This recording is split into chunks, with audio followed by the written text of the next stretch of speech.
Interneta lietotāji mēdz bieži lasīt komentārus, kas veltīti citu satura veidotāju publikācijām. Lai gan komentāru lasīšana sociālajos medijos var būt informatīva un izklaidējoša, ir svarīgi apzināties psiholoģiskos faktorus, kas rada vēlmi tos lasīt un iesaistīties diskusijās. Kāpēc cilvēki lasa komentārus sociālajos medijos? Sociālais salīdzinājums.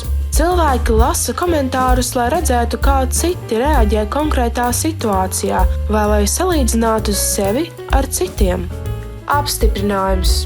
Komentāros tiek meklēts apstiprinājums savam viedoklim, lai pārliecinātos, ka mūsu uzskati saskan ar vairākumu viedokli. Piesaiste. Lasot komentārus, mediju lietotājs var izjust saikni ar kopienu vai līdzīgi domājošiem cilvēkiem, pat ja viņus nepazīst personīgi. Informācija. Komentāri bieži ir informatīvi, tie piedāvā papildu informāciju par tēmu vai ļauj to aplūkot no jauna skatu punkta. Izklaide.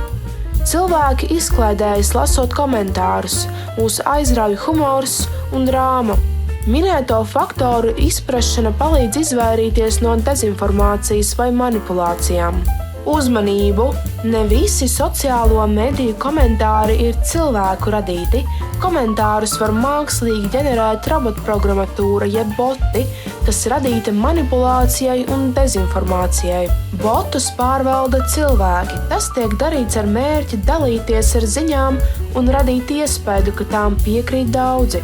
Botu uzdevums var būt likt kādam uzņēmumam vai cilvēkam izskatīties labi, taču dažkārt to mērķis ir izjokošana un ideju izplatīšana. Tos izmanto arī citu lietotāju datu iegūšanai vai sabiedriskās domas ietekmēšanai. Līdzās botiem pastāv arī troļļi un zeķu lelles, kuri atšķirībā no botiem nav roboti. Par zeķu lelli sauc kāda cilvēka alternatīvo identitāti. Savukārt troļļu mērķis ir provocēt citus. Jebkuru uzrakstīto komentāru tie izmanto dusmu, baiļu vai nosodījumu izraisīšanai. Troļļi mēdz darboties kādas valdības partijas vai citas organizācijas interesēs. To darbība ir spējīga izraisīt reālus protestus un pretprotestus. Botu un troļļu atpazīšana bieži vien ir diezgan grūta.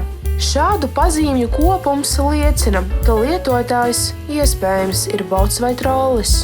Lietotāja vārds izskatās kā nejaušs savārstījums. Neautentisks, no interneta aizgūts profila attēls. Profilā nav norādīta personiskā informācija. Ļoti aktīva darbība sociālajos tīklos.